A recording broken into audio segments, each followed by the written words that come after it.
It's 2 in the afternoon across India, 6:30 in the evening in Australia, 9:30 in the morning in the United Kingdom. Live from New Delhi, you're watching DD India, India's voice to the world. I'm Mark Lynn. Coming up in the next 30 minutes. It's a big day for football fans as the stage is set for the Women's World Cup final. England face Spain for the title in Sydney. It'll be amazing, and just to be there live for their first ever final, if they win, that would be incredible. The United States has urged China to stop pressuring Taiwan and engage in meaningful dialogue.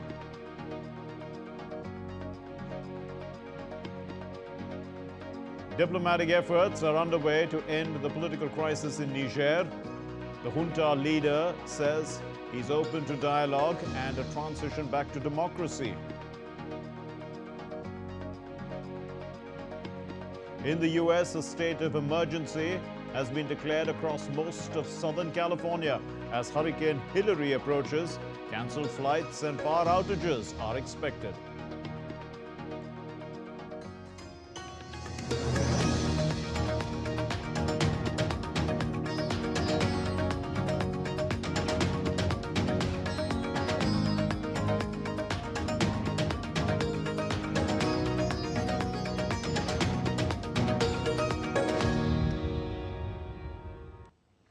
It's an ultimate showdown today where Spain and England will face off at the FIFA Women's World Cup final hosted at Sydney Olympic Stadium in Australia.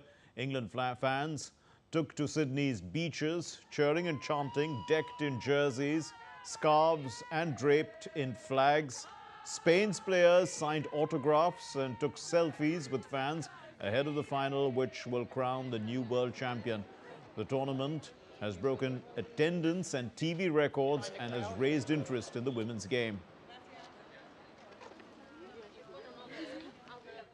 Amazing, and just to be there live for their first ever final, if they win, that would be incredible.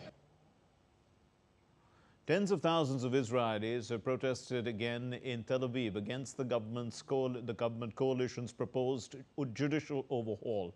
The move would significantly curtail the powers of the highest court. Supporters of the legislation argue that it reinstates balance in the branches of power, while critics say that it removes checks and balances. The first of several appeals was heard by Israel's Supreme Court earlier this week. One of the protesters shared his concern over the reform, which has set off 33 straight weeks of demonstrations.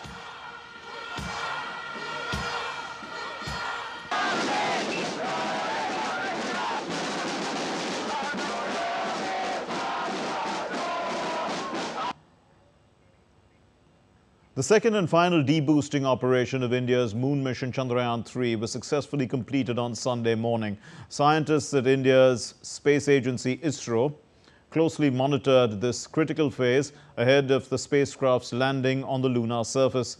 The space agency says the lander Vikram will try to soft land on the unexplored south polar region of the moon on Wednesday.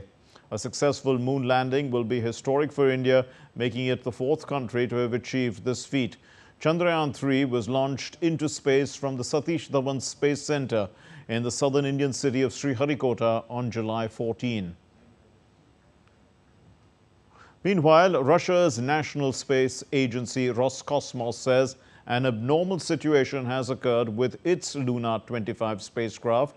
This happened on Saturday as it was preparing to transfer to its pre-landing orbit. The Russian spacecraft is scheduled to land on the south pole of the moon on Monday, but the Russian Space Agency says it's run into unspecified issues and that specialists are assessing the situation. Russia is in a race with India to explore the part of the moon that scientists think may hold frozen water and precious elements. The Luna 25 entered the moon's orbit on Wednesday, the first Russian spacecraft to do so since 1976. South Africa is set to host the 15th edition of the BRICS Summit in Johannesburg on Tuesday. Indian Prime Minister Narendra Modi will be attending the summit. BRICS represents the group of major emerging world economies, that's Brazil, Russia, India, China and South Africa. The theme of this year's summit is BRICS and Africa Partnership for Mutually Accelerated Growth, Sustainable Development and Inclusive Multilateralism. Prime Minister Narendra Modi would be representing India at the BRICS Leaders Summit. This visit of Prime Minister Modi to Johannesburg will be watched closely in diplomatic circles for two reasons. One, his interventions at the Leaders Summit here in Johannesburg, especially on how he proposes a greater role for developing countries in the global economic and political order, given that is one of the key priorities of India of its G20 presidency, even as it prepares to hold the Leaders Summit next month in Delhi. The second would be the much talked about meeting between President Xi Jinping and Prime Minister Modi, if that happens, because the two sides have not been able to resolve the flashpoints in eastern Ladakh, even at the 19th Military Commanders meeting. Prime Minister Modi will also engage with fellow world leaders from BRICS and invited countries. BRICS 2023 will take forward deliberations on key priority areas that include developing partnerships towards climate change initiatives, transforming education and skills development for future, unlocking opportunities through African Continental Free Trade Area, strengthening post-pandemic recovery and 2030 agenda on sustainable development goals, promoting multilateralism with meaningful participation of women in peace processes. BRICS represents a partnership of leading emerging economies that are providing leadership and momentum to global growth and sustainable development, a vision for a multilateral world which is equal, just and creates space for the priorities of the global south. The BRICS group accounts for more than 40% of the world population and about 26% of the global economy. Amritpal Singh and Shubhendu Ghosh reporting for DD India from Johannesburg. And Amritpal Singh now joins us from Johannesburg with an update. Well, Amrit, what are India's priorities at BRICS? Well, India's priorities clearly are about, forging and strengthening the partnership between emerging economies or the developing countries. Now, BRICS is, as you know, is essentially a grouping of the five leading emerging economies of the world. Though you can say Russia and is not really an emerging economy, it is an economic powerhouse. But countries like India and China are the trailblazers when it comes to the growth engines of the world. Brazil and South Africa hold the promise of the next big emerging economies from the two continents of Africa and Latin America, or South America. So clearly, when they sit down and come together and talk about strengthening their cooperation, and the effects of it are felt on about 42 or 45% of the global population. Yes. Clearly, they redefine how the world affairs, especially the economic architecture, is done. So, Mark, from the Indian point of view, strengthening the partnership between the global South at the BRICS summit, and also using the BRICS as one forum, but taking it to the G20, of which India is the president for this year, even as it prepares to hold the Leaders Summit of the G20 leaders next month in Delhi. That will be key on the agenda of India here during Prime Minister Modi's interventions. Others would be climate change, accelerating the social development, the achieving of the sustainable development goals, post-pandemic recovery and restoration of global supply chains. From India's standpoint, these clearly would be the priority areas. Also, Amrit, the way BRICS seems to be emerging, it's becoming more, is it becoming, a G something with several of the emerging countries seeking membership? That's right. I mean, the ambit of BRICS is being expanded. When we saw South Africa join what was then the BRIC in 2011, you saw how, South Africa not only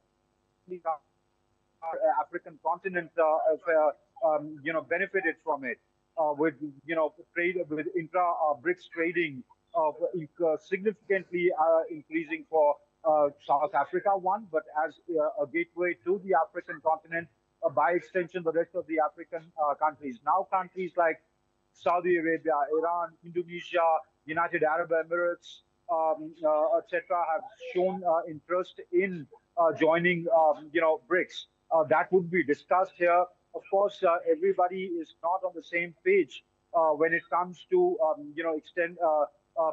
selecting or coming on a consensus on who all should be admitted to this grouping. But clearly, the scope is expanding, and India, in principle, agrees that all partners that are forging a stronger partnership between the global South or the developing world will benefit not just the developing world, but will change the whole narrative of how the global governance architecture runs.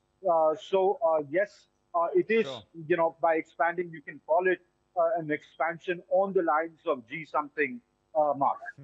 Indeed. Also, Amrit, the world is now looking to move away from the dollar, and it was actually in 2013 in Durban at the BRICS summit that these countries did actually talk about that at one point of time. Then they set up the new development bank. They set up a contingency reserve fund to sort of stabilize currencies. Now, this is also something that has come to the fore once again in a new world situation. That's right. The de-dollarization project or, other currencies of the world now are increasingly asserting themselves, saying that why should one particular currency be the international transaction currency? Other currencies, as economies grow, come to play an important role. So they will be talking about that, but then, these things are really long drawn. They take time because there are often interests converge, but interests don't completely coincide as well. So, things need to be thrashed out before they can agree on a common currency.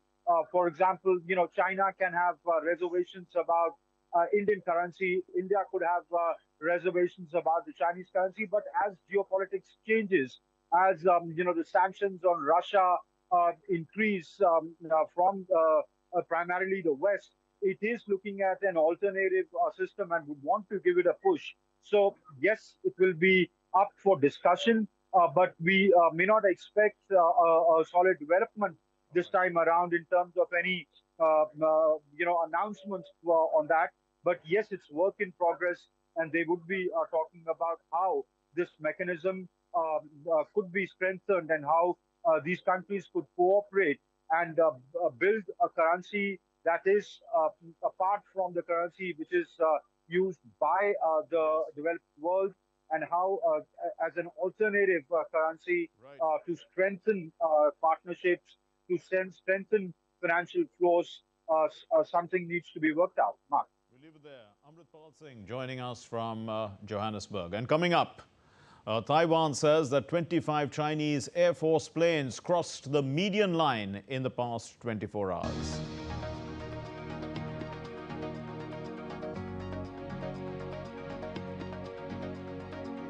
Niger school leader proposes a transition of power but warns that a military intervention wouldn't be a walk in the park.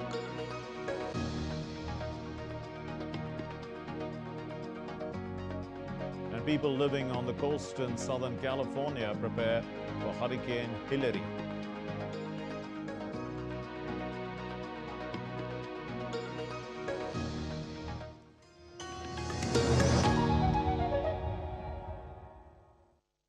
PM Anthony Albanese welcomed Prime Minister Narendra Modi into the Sydney Stadium, saying PM Modi is the boss. I don't think that Kudos Stadium had ever seen anything quite like it. What is your assessment of India's G20 presidency this year? Australia has said from the outset that we strongly support India's G20 presidency. The Indian diplomats posted there have been threatened. Indians have been attacked. The honorary Indian consulate in Brisbane has been targeted. We support India's sovereignty 100%. Australia is hosting the Malabar exercise for the first time. We are working towards greater interoperability, which is a key pillar of making the Indo-Pacific a safer and more resilient region.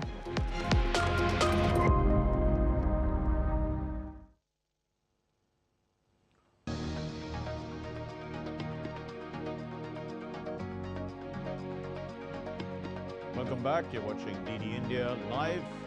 Our next story: amid ongoing tensions between China and Taiwan, the United States has urged China to stop pressuring Taiwan, and Beijing launched military drills around the democratically governed island. Those exercises were in response to Taiwan's Vice President William Lai visiting the United States. In a statement, the U.S. State Department urged Beijing to cease its military, diplomatic and economic pressure against Taiwan and instead engage in meaningful dialogue with the island. The U.S. said that it would continue to monitor the exercises closely. Taiwan's defense ministry says there have been multiple Chinese air incursions in the past 24 hours. Officials in Taipei reported that 25 Chinese planes have crossed the Taiwan Strait's median line. However, Beijing officials say the joint naval and air drills are part of combat readiness patrols around the island. In response, Taiwan on Sunday conducted combat air patrols from 2 of its bases.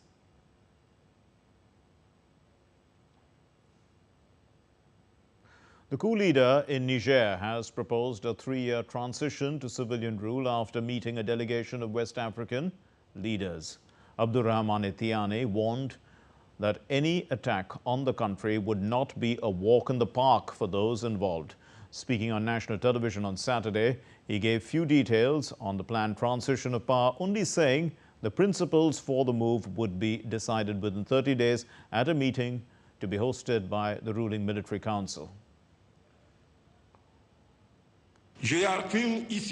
In this context, the leaving forces who will be invited to attend will set about formulating within 30 days concerts proposals designed to 1. Define the fundamental principles that should govern our transition. 2. Define the priority of the transition, which should last no longer than 3 years. 3. Define national priorities during the transition. And 4. To call for fundamental values to guide the rebuilding of the republic. The junta leader also said that nobody in the country wants to see conflict.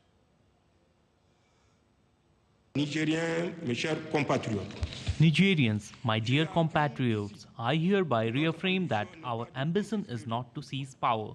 I also reaffirm our readiness to engage in any dialogue, as long as it takes into account the orientation desired by the proud and resilient people of Niger. Any coercive and ignorant approach to the quest for sovereignty, security and good governance, clearly expressed by the population, amount to ignoring the deep-rooted dynamics at work in Sahelian's country, abandoned to their own fate for over 10 years by the very people who, instead of helping them fight the evil that beats them, now want to attack them today. The United States, the coastal communities in Southern California, they are preparing for Hurricane Hillary. The National Hurricane Center has predicted that it will lose more strength and turn into a tropical storm as it heads towards Southern California on Sunday. In its latest advisory, potentially catastrophic flash flooding is expected, especially in the northern portions of the peninsula. Rainfall of 3 to 6 inches is expected across portions of Southern California and southern Nevada as well. People in the hurricane's path are hoping for the best but preparing for the worst. There will be power outages, make no mistake. There will be power outages across Southern California, and we want to be sure that we have this close communication with those utility companies to ensure that they can restore power as quickly as they possibly can. Now, coming back to our top story on the Women's FIFA World Cup final between England and Spain to be played today, Joining us with an update on this story is DD India correspondent Stuart Smith, who is joining us from London. Stuart, can the English women's team do what the men haven't done since 1966? Give us a sense of, how the average Briton is actually anticipating this final.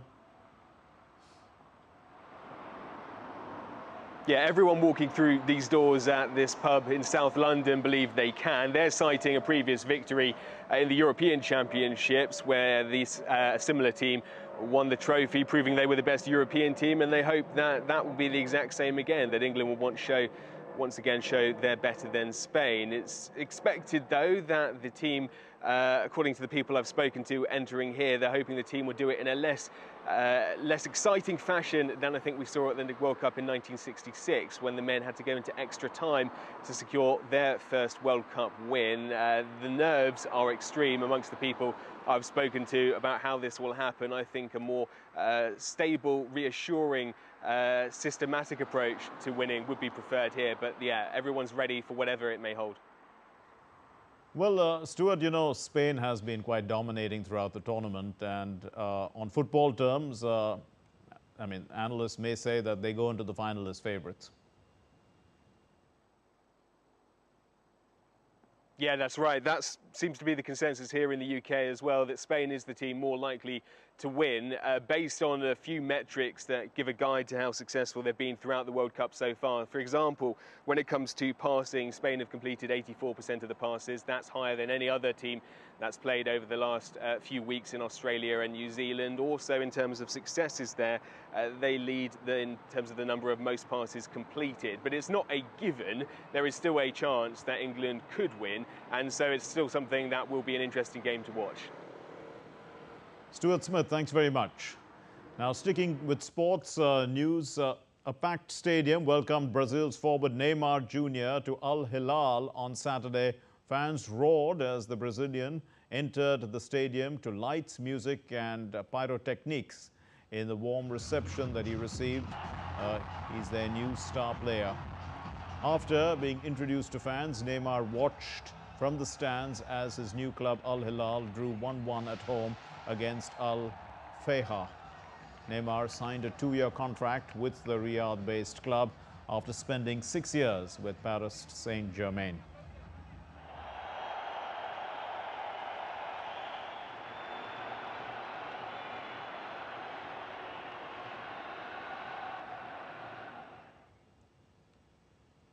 Messi continued his brilliant run of form for Inter Miami as he scored yet another goal to guide his side to the league's cup title.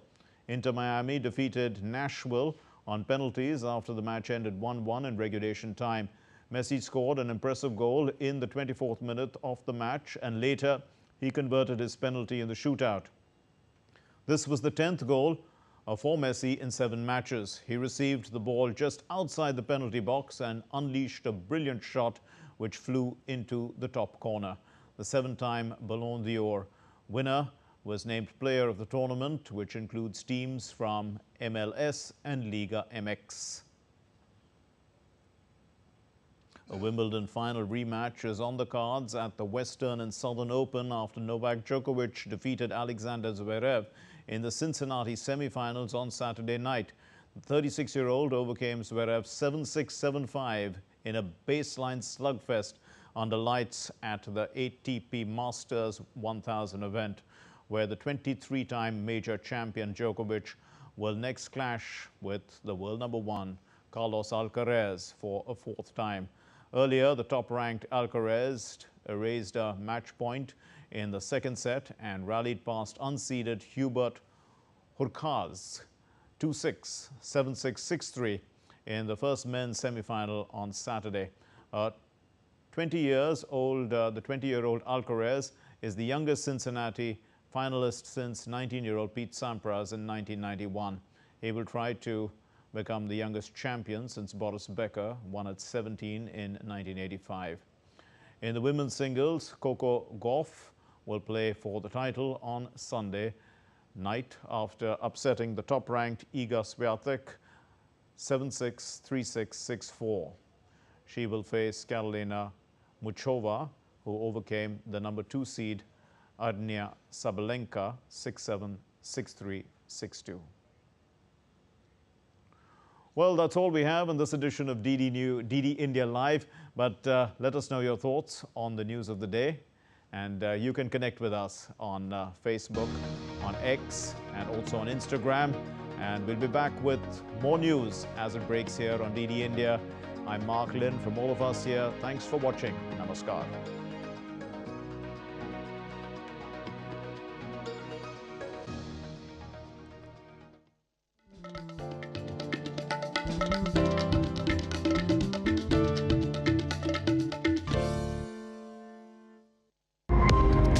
PM Anthony Albanese